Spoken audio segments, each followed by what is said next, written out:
Tell me, Putin. Tell me, Comrade Putin, how do you sleep at night? Takk fyrir að koma, gaman að fá þig heimsókn aftur. Takk, hjartanlega, gaman að sjá þig eftir langan tíma. Einmitt. Hvað hérna, við byrjum á þessu lagi sem þú varst að spila. Hvernig kom þetta til og...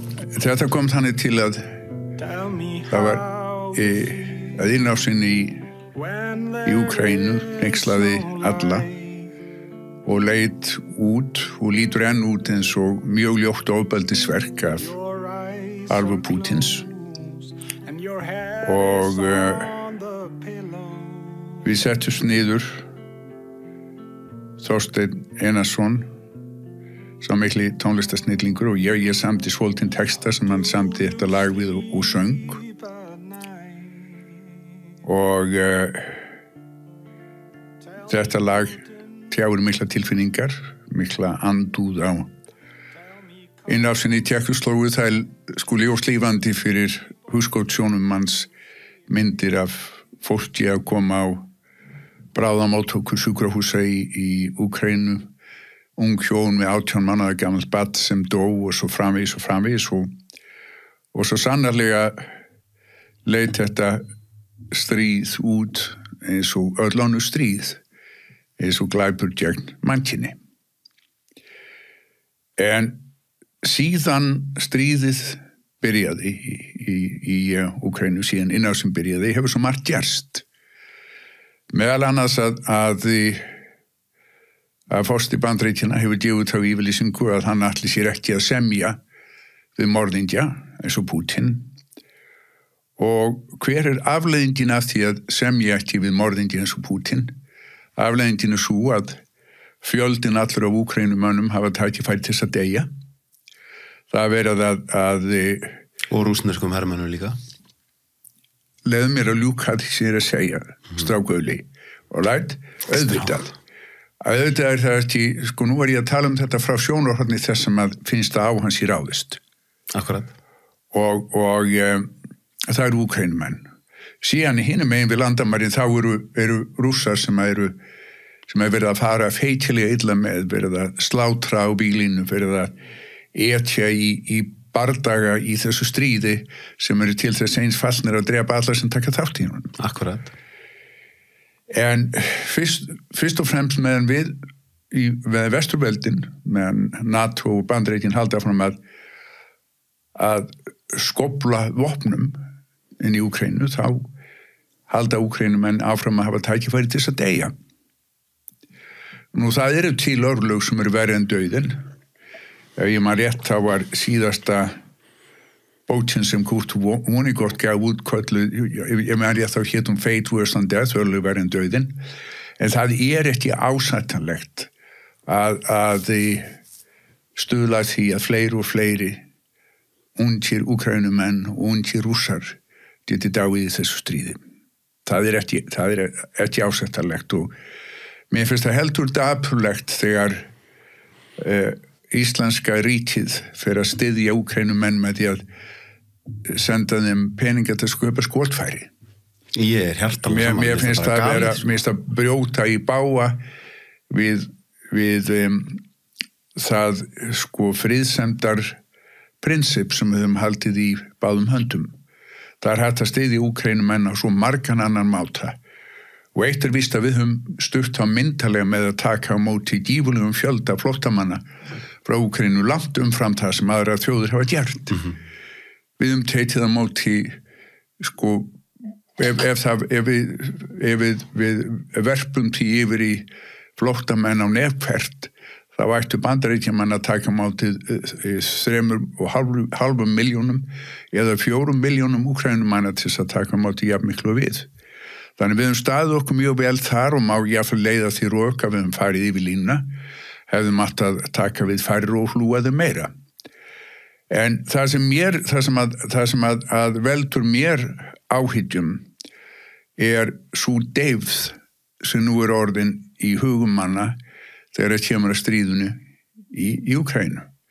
þetta orðin daglegt brauð, að þannig sé verið að varpa sprengjum á fólk, deyða fólk og svo framvegis. Færiðist ekki athyglin bara yfir á Gaza? Já, svo byrjar annað stríð sem að jafnvel enn furðulegra en ógeðfelldara í mínum huga. Og það byrjar náttúrulega með alveg gífurlega ógeðfelldri árás Hamas inn í Ísrael, eða á Ísraela á alveg gjörsamlega takmarkalaust ógeðslegan máta. Þannig að það er erfitt að ímynda sér það hugarástand sem til hljóta veri í, sem fremja þá glæpi sem það voru framdir. En síðan bregðast Ísraelir við með því að taka þá ákvörðun nú ætla þeir að drepa alla Hamas-líða, hvað svo sem það kostar. Og ef við horfum til þess að þau hefur kostað til dagsins í dag, þá voru þeir búin að drepa svona 17.000 börn. Og það er ekkert til í heiminum sem réttlæti það að drepa 17.000 börn. Þannig að ég á mjög erfitt með þetta. Allir mínir vinir frá dvölminni í Bandaríkjunum, eiginlega allir eru gyðingar. Þegar ég var prófessor við Harvard læknaskólan, þá vann ég minna klínisku vinnu við Beth Israel spítalan í Boston, sem er réttin af gyðingum, var upphaflega réttin fyrir gyðinga en núna réttin af gyðingum fyrir alla þá sem til hans leita. Og í mínum huga eru gyðingar gáfaðasta þjóð í heimi. Þeir hafa lagt meira mörkum til vísinda og lista heldur nokkur önnur þjóð miðað við stærð. Í allar mínar hetjur úr röðum vísindamanna sem máli skipta eru gyðingar. Þannig að þegar þú horfir til það sem er að gerast í Ísrael, þá verður það ekki útskýrt með því að þar búi í villimenn, heimskir, illa menntaðir villimenn sem veit ekki hvað eru að gera.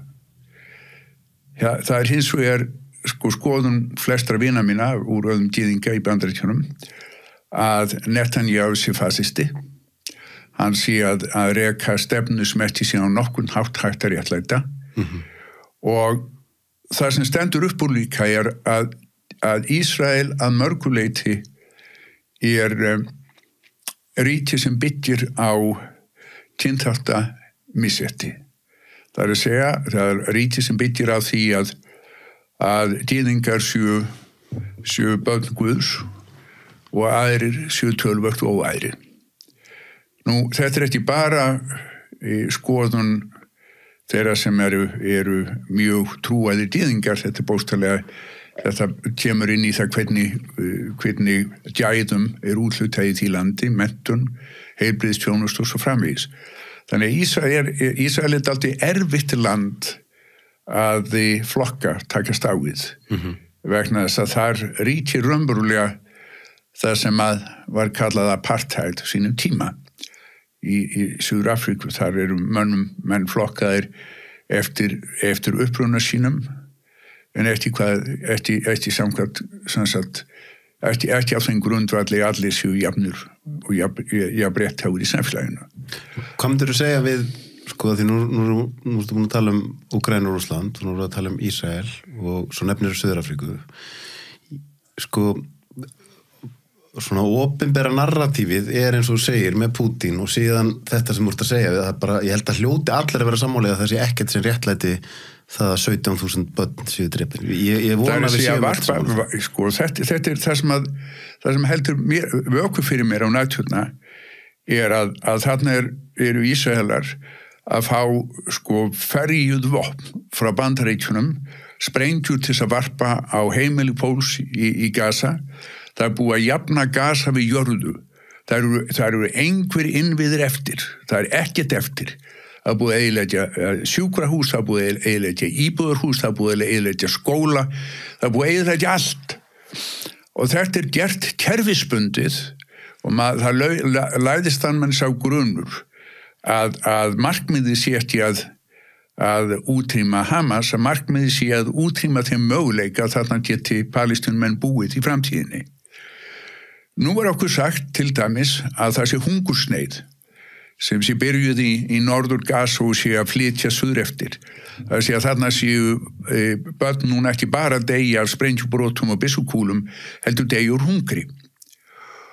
Og þegar Ísraelar settist niður með fulltrúum Hamas til að ræða vopnahlé, þá fóru Hamas fram að það að vopnahlíð myndi endast, það að segja að þeir langvinnt, en Ísraeli vildi bara hafa stutt vopnahlé. Og ég neita því að fallast á að það komist á fríður vegna þess að þeir eru ekki búin að drepa alla Hamas hermennina. Þar með þeir að gefa út yfirlýsingum það þeir hægt að halda áfram að drepa börn og saklaust fólk. Í massavís til þess endalega að geta drepið alla Hamas-líða sem sagt, það virðist vera þeirra markmið að drepa alla palestínumenn sem búa á Gaza, en þess að með því að gera slíkt þá geta það verið vissum að Hamas sjúdrýmt. Og það sem svo sárt við þetta er að ríkisstjórn í vestrænna þjóða eru virðast allar vera að styðja þetta. Það er að segja að það er mjög lítið andmæli af hálfu ríkisstjórna í Vestur-Evrópu og svo sannarlega mjög lítið það í Bandaríkjunum. En það sem að gleður mig að vissu leyti er hringrás sögunar. Vegna þess að það sem að gerast í Bandaríkjunum núna minnir mig mjög á það sem gerðist í Víetnamstríðinu. Nú byrjuð mótmæli í öllum háskólum í Bandaríkjunum og þar eru háskólastúdentar að taka mikla áhættu til að tjá skoðun sína sem er skringilegt í landi þar sem heldur því fram að það sé málfrelsi og frelsi til að mótmæla og svo framvegis, að nú neyðist ungt fólk til að taka mikla áhættu til að tjá sig. Það er verið að reka háskólastúdenta úr skólum, það er verið að takmarka möguleika þeirra á námslánum og svo framvegis að því þeir tjá stuðning sinn við Palestínu Araba. Og ég legg á það mjög ríka áherslu að með þessum orðum mínum þá ég ekki að veitast að gyðingum, þeir eru uppáhalds þjóðbálkur minn í öllum heiminum. Þeir hafa gert meira fyrir mig heldur nokkur annar þjóðbálkur utan Íslendinga. Það sem að gerir mér þetta svo erfitt er að þetta fólkið þarna býr, hluti að því fólki sem ég hef dáðst mest að alla mín ævi. Og dæmum á hvaða stað af hvaða stað Ísraelsmenn eru gagnvart Arabunum er saga sem áttu sér stað löngu áður en þetta stríð braust út, þetta gerðist kannski fyrir 3-4 árum. Ég var að keyra heimann í vinnuna og var að hlusta á BBC World News sem ég ger ofta á mótnana. Og það var það frétt sem sagði að ísraelskur hermaður hefði skotið og drepið í palestískan táning sem hafði verið að kasta steinum í brimvarðan bílans. Akkurat. Og talsmaður ísraelska hersins sagði að hermaðurinn hefði fyrst skotið varnaðarskoti áður hann miðað af strákinn skaut hann og drap hann. Þó átti það að vera stýring eða réttlæting að því að drepa þennan unga pilt að hann hefði skotið varnaðarskoti. Þessi grimmd og finnst mér svo gjörsamlega takmarkalust vitlaus. Og síðan fara menn að blanda þessu saman afstöðu sinni til þessa stríðs, fara menn að blanda saman við afstöðu til ákveðna pólitískrar hugmyndafræði sem á ekkert heima þarna. Þetta hefur ekkert með vinstru og hægri eða kapitalism og sósalism að gera.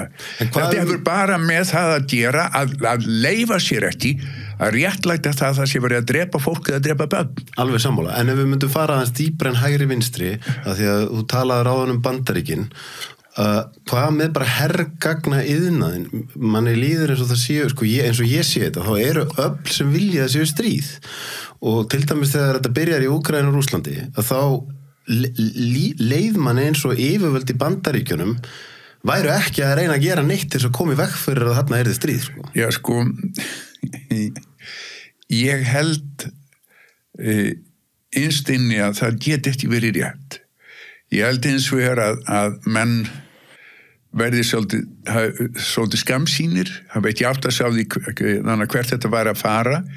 Ég hef enga trú á því að Bandaríkjunum sé rétt, Bandaríkjun séu stjórnaða fólki sem vill að stríð eigi sér stað. En við horfum bara að það bara heill risastór iðnaður. Já, og við vitum hvernig það virkar, að bara Excel-skjalið verður að vera í lagi og... Ég ekki nokkrum vafa það að vopna iðnaðurinn, hergagna iðnaðurinn, hefur reynt að miklum kraft af áhuga þetta.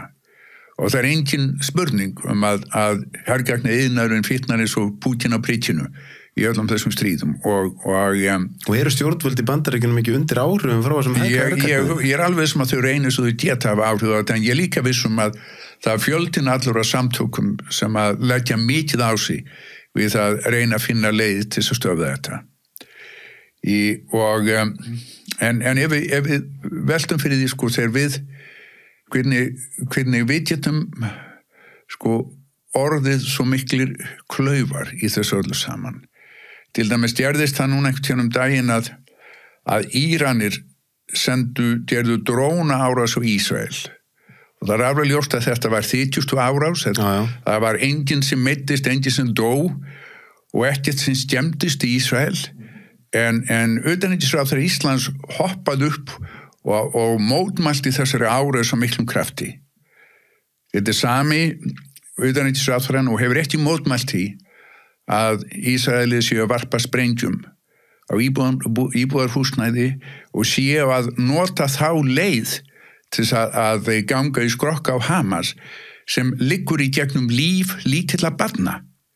Nú skulum við að gjörsamlega láta það liggja á milli hluta hvaða afstöðumenn hafa til þess að Ísraeli vilja drepa alla Hamas hermennina og ég hef nákvæmlega ekkert sympati með þessum Hamas hermennum.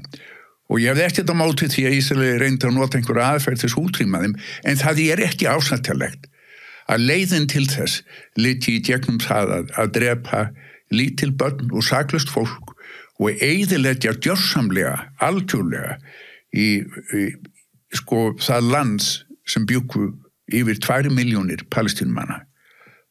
Það alveg ljóst að útkoman úr þessu verður að það getur enginn búið á Gaza af þeir sem bjóð þar áður. Og það lagðist almennis á grunur og það sé ekki bara útkoman heldur síðan markmiðið með þessu öll saman. En hvað með eins og ef við tölum bara Ísland og okkar hlutverki í þessu, því þú komst inn á þessi vopnakaup á þann. Fyrir mér ætti það bara að vera það mál sem hefur átt að vekja miklu meiri athygli mínum að það, því mér finnst þetta svo stórt prinsipmál að Ísland eigi út á við eigum að standa fyrir frið og við eigum ekki að taka þátt í vopnakaupum. Ástæðan fyrir því að þetta náðu ekki mikil athygli að við erum eiginlega með enga fjölmiðla á Íslandi lengur. Það að segja að þú staðrind að við erum raunverulega ekki nema eitt dagblað á Íslandi að við höfum feikkilega lítið af ljósvökum á Íslandi, það að segja að blaðamannastéttin honum mjög fámenn og blaðamannastéttin var geysilega mikilvæg lýðræði á Íslandi, hún var mjög mikilvæg fyrir skoðanamyndun og var mjög mikilvæg við að halda okkur vakandi fyrir því sem að gerast í kringum okkur. Þannig ég held að fyrir, ef við værum með sömu fjölmiðla flóruna og við vorum með fyrir 30 árum, þá hefði þetta orðið mjög stórt mál. Og ég vil ekki, til þess að ég ljúti þessari hugsun sem ég byrjaði að tjá, ég ekki nokkrum vafa að utanríkisráðherra vill ekki sjá börn drepin á Gaza. Ég alveg viss Við gefum okkur það. Við gefum okkur, ég bara veit það. Já, við veitum það. Þetta óbúslega hlý og góð kona. Algjörlega. Og ég ekki nokkrum vafum en menn dragast út í það að fara að flokka afstöð í þessu máli með afstöðu sinni til stjórnmál almennt og þá ekki teima þar. Klaufaskapurinn í þannig vinur minni Bjarnar Benediktssyni þegar að Ísland sér ekki fært að greiða atkvæði með kröfum vopnahlé. Það bara bull, auðvitað, alveg saman. Við eigum ekki að... Þessi þáttur áskriftaþáttur. Inni á sölvitryggva.is fá áskrifundur aðgengi að öllum útgefnum þáttum, aukaefni og nýjum þætti í hverri viku.